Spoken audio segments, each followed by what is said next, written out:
Okay, good afternoon, everyone, and welcome to our webinar. We are the Institute for Gender and Development Studies, Nita Barrow Unit. And for anyone who is passionate about social justice and transformation, you are definitely in the right place. So as we wait for folks to gather, I'm just going to share my screen and share with you a brief video that introduces you to some of our students.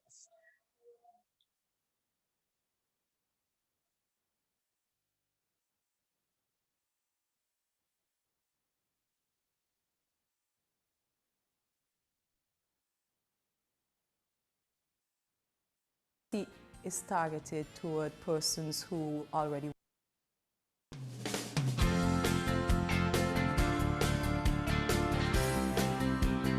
My name is Chanel Perrier-Telemac, and I'm doing the MSc in Gender and Development Studies, and I'm from Canada. My name is Lisa. I'm from Guyana, and I'm doing the MSc program at the Institute for Gender and Development, Nita Barrow Unit, Cave Hill. My name is Darren Carter, and I'm currently doing sociology with Gender and Development Studies at the University of the West Indies. Hi, I'm Kellyanne Knight, and I'm a student in the MSc program at the Institute for Gender and Development Studies, Nita Barrow Unit. And in my past, I've done work in prisons with women and men, and currently do a lot of activism with regard to HIV and sexual and reproductive health, especially with a special interest in working with youth, especially young women. Hello, I am Dr. Halima Dishang. I'm a lecturer at the Institute for Gender and Development Studies, Nita Barrow Unit, here at the University of the West Indies, Cave Hill campus. I had always wanted to study in the Caribbean. When I started looking for places to do my undergraduate, it was actually one of the first places that I looked, mostly because my mother is from Jamaica and my father is from Dominica, but financially it wasn't a possibility, so I kind of put it to the back burner. I did my undergraduate at York University in international development, and then I went on to do a postgraduate in international development. And in looking for master's opportunities, I came across an OAS scholarship, and under the scholarship there was UE programs. The gender program was not on that list. However, I did beg and plead for them to allow me to use the scholarship in order to do this program, because I have a specific interest in development work, and I felt like the gender program would be the best fit for me. First of all, I did a minor in gender studies with the Institute previously, so I love the program and I love the topics that came up, and the teaching style of the lecturers were great. So all of that made my experience in doing gender studies a wonderful one, and I then chose to do the MSc program. But I think gender and development appealed to me particularly because it was something that was new to me, and I was interested, and I knew like different ways in which gender as like a social determinant affects people's lives. So I just wanted to get more insight into that and see if it was something that I would want to pursue, which I'm glad I did. Well, firstly, it is a very intense program, but I find that to be very beneficial because last year I was able to acquire a Canada CARICOM Leadership Scholarship, in which I was hosted at the Center for Feminist Research Studies at York University. During my time there, I was able to sit in on 2 courses, and I find that the intensity of the work that I experienced at the Cave Hill classroom really prepared me for the classroom at York. And with that, I kind of give credits to the Nita Barrow Unit for their preparation. My experiences with the program have been amazing, I would say, so far. I especially have liked how the size of the program, it makes a big deal. I'm able to speak with my lecturers, and it doesn't feel intimidating, or I don't feel like I can approach them when I have issues. So that for me has been a really big difference from studying at York or at Humber College, because I'm able to approach my lecturers if I have a problem in classes. They know my name. It forces you to get involved. You kind of can't slack off because they're going to pull you up on it. So that for me has been a really positive experience, knowing that people care about my success. So that has been important for me. This semester I'm doing feminist critiques of development theory, gender and sexuality, crimes by and against women.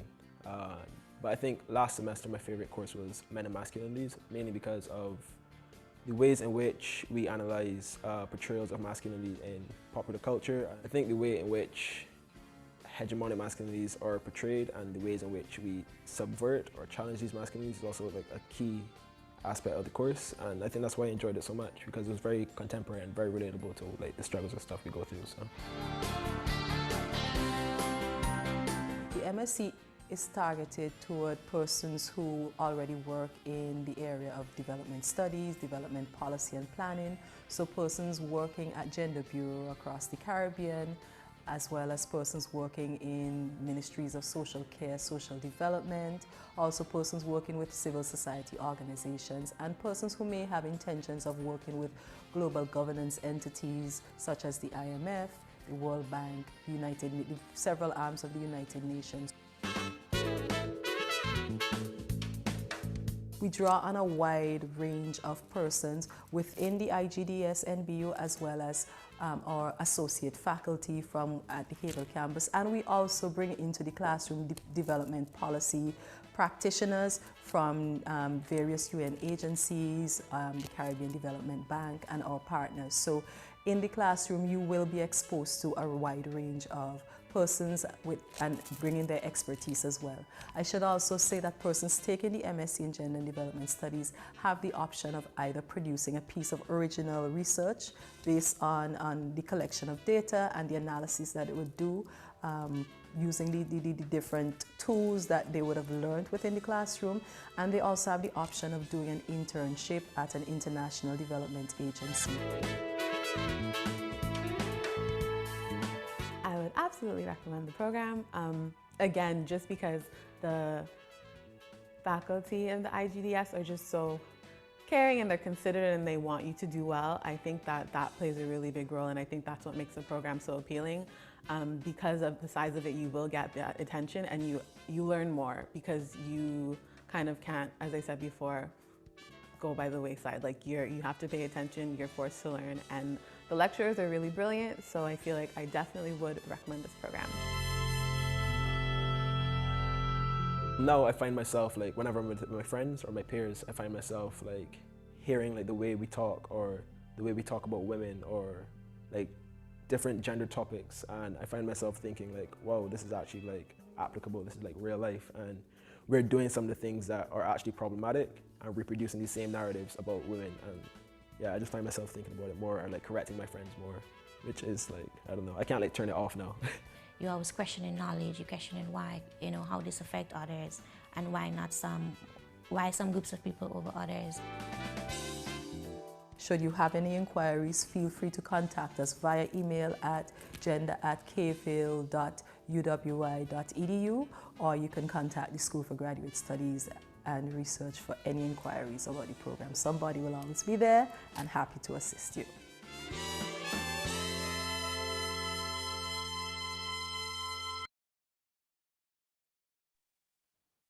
Thank you. Wow. It always warms my heart to hear these phenomenal testimonies from our students. So now I'll just go through a quick overview of what we offer, both at the undergraduate level as well as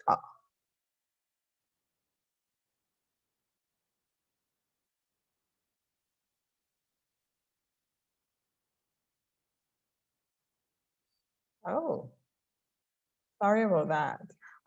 So I'll just share my screen again to start our PowerPoint, which looks at our undergraduate offerings, as well as our outreach in which students are engaged.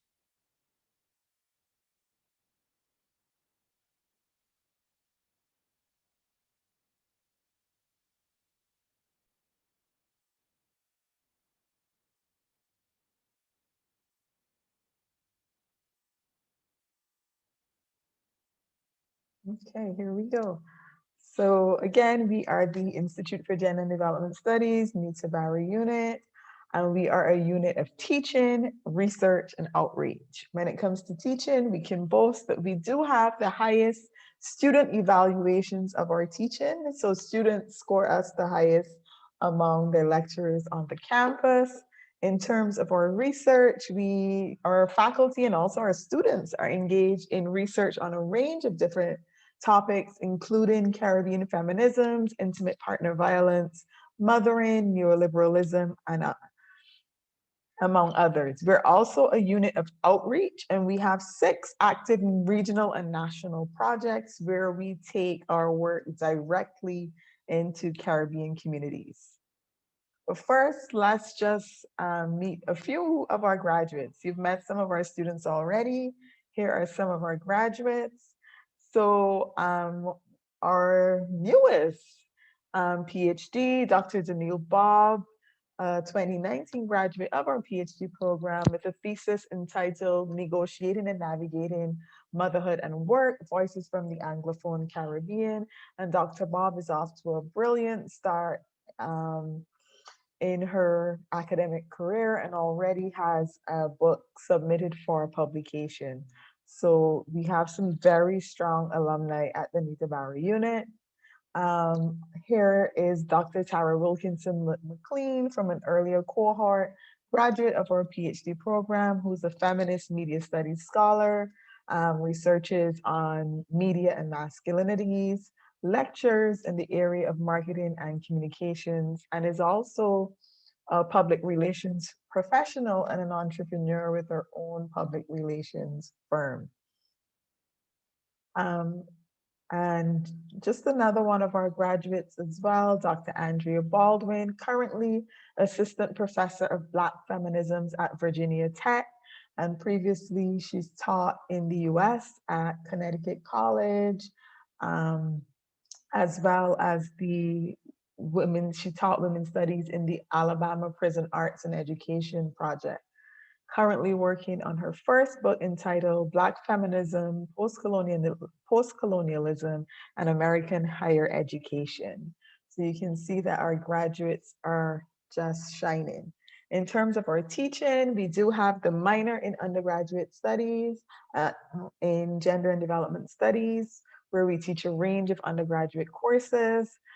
We have our postgrad diploma, we have our MSc, which, was featured in the video. We offer Master of Philosophy and Doctor of Philosophy programs, but we also teach in a wonderful outreach program called the Caribbean Institute in Gender and Development, now with over 450 alumni all across the region. And most recently, we started teaching at the Barbados Water Authority, teaching all of their employees about gender and water. And our courses cover gender, women's, feminist studies, critical studies on men and masculinity, sexuality studies, and gender and development. Our undergraduate courses, so from the video, you heard about some of them, but they cover a range from women's studies, men and masculinities, gender, sexuality, gender and development. So we have courses, among our most popular courses are Crimes by and Against Women, or gender and sexuality course is quite popular, as is gender, sexuality, and race in Caribbean culture, and women, leadership, and change in developing countries. But this just gives you an idea of the broad range of courses which we offer. In terms of our research and outreach, we have a number of projects, and I'll tell you a little bit more about them. Some of them are projects specific to Barbados. Some of them cover up to 6 Caribbean countries. And we love to have students involved in our outreach work, which provides them with opportunities for service learning and for recognizing that with gender studies, the entire world is really your classroom. We're very proud of the PATH project, promoting agency, trust, and hope among incarcerated Barbadian youth. We have several UE students who are serving as mentors on this project. And the project comprises a mentorship program as well as community engagement initiatives. And University of the West Indies students have been engaged in everything from mentoring to they've been engaged in everything from mentoring to teaching classes in sport. with youth in conflict with the law. And so very central to their own education as students of the UWI has been this aspect of service learning. We also have the Livity Project, on which we've hosted many students of UWI as interns on the project. And Livity is a 4-year, 7-country partnership of the IGDS, the Barbados Council for the Disabled, and the Eastern Caribbean Alliance for Diversity and Equality, ECADE. And ECADE is an organization, an umbrella body of lesbian, gay, bisexual, and trans organizations in the region. And the project covers 7 countries in the Eastern Caribbean, and the initiative is to support civil society organizations towards progressive and inclusive policy making. And, you know, for us, this is really a flagship project of ours and a delightful project that takes us into the community. And we've been happy to take students along with us as well. In addition, we have the Password project. Again, students are very central to this project. This project was designed as an initiative to discuss gender-based violence with young people in age-appropriate and culturally contextual ways. And so we developed a short film with students who served as actors. And we also created a discussion guide. Students were trained as facilitators and have been on tour. They have been on face-to-face tour when that was possible. And because of the pandemic, they've also been part of a virtual tour of our secondary schools, engaging with the students of those schools around gender-based violence. So here's another initiative that not only reaches into the community, but where students are central for driving our community engagement. We also have the Caribbean Institute in Gender and Development, which is our flagship outreach program where we would typically welcome at least 30 Caribbean people from all around the region during the month of July for a very intense certificate program, which is the only one of its kind in the region. And here is just a testimonial from one of our graduates who says that the program fully changed my life and definitely made me a better feminist and human. It's for sure in the top 10 best experiences of my life. I highly recommend applying to anyone looking to broaden their knowledge of gender justice, feminism, feminist theory, especially in a Caribbean context. And this July, we'll be delivering the Caribbean Institute in Gender and Development again, but this time it will be online. And here we really condense the kind of work that we do with our undergraduate and graduate students gets condensed and packed into one really exciting month in the summer. So that is also an option and a possibility that you can think about. And lastly, I really wanted to show you some of the student research. So in addition to our students benefiting from excellent teaching and courses across gender and sexuality, women's studies, men and masculinities, and gender and development, in addition to their opportunities to work with us on our range of outreach projects, students also conduct their own research as part of their master's theses and master's research paper, and also doctoral theses. And in addition, at the undergraduate level, we have some very exciting assessments that we do where students are creating playlists, they're creating community engagement initiatives. So we like to make sure that at any level, undergraduate all the way up to postgrad, that students have ample opportunities for research. And just to give you a sample of some of the things that students have researched, they've looked at sexual harassment and gender-based violence against women leaders in the private sector. They've looked at mapping the participation of women in entrepreneurship in Barbados, representations of gender and ethnicity in online news reports of suicide in Guyana. They've also looked at women's experiences of heterosexist harassment in public space. Rethinking Transactional Sex and Power, an examination of young Afro-Guyanese women's relations with intimacy and economics. Investigating Power in the Anglophone Caribbean Middle Class, Ideologies and Lovers' Power, as well as Global Advertising and Caribbean Masculinities. So as you can see from the list, the range is exciting. And now I welcome any questions that you may have for me.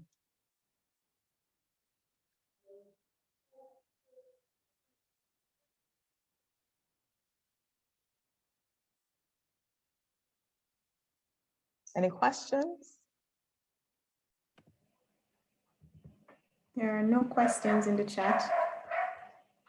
Thank you so much for that, Dr. Bob. Any questions or comments that you might have, Chloe?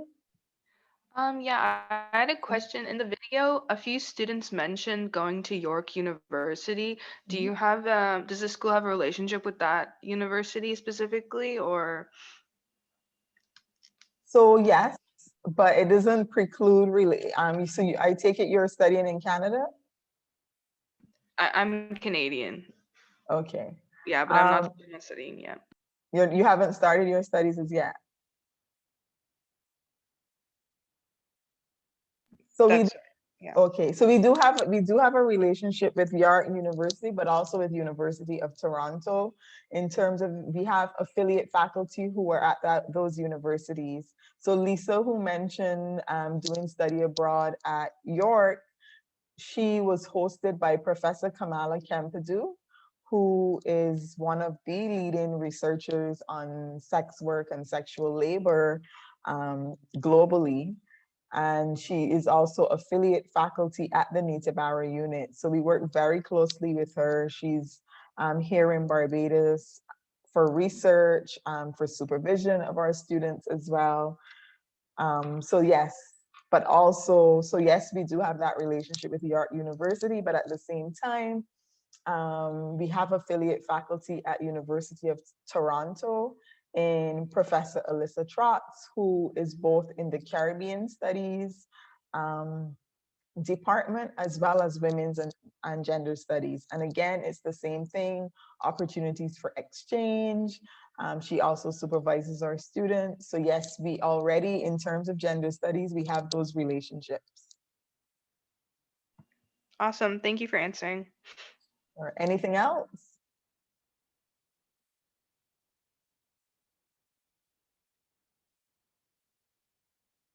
If there are no more questions, thank you so much for joining us. This is the end of our webinar. We do appreciate your participation. I have your email address, and so I'd be happy to follow up with our brochure.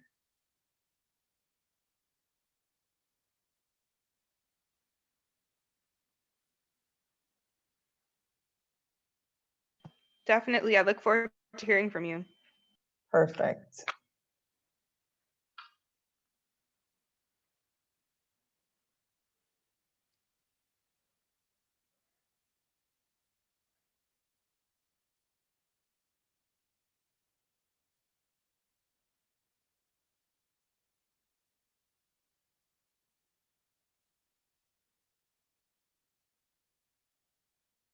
Okay, bye.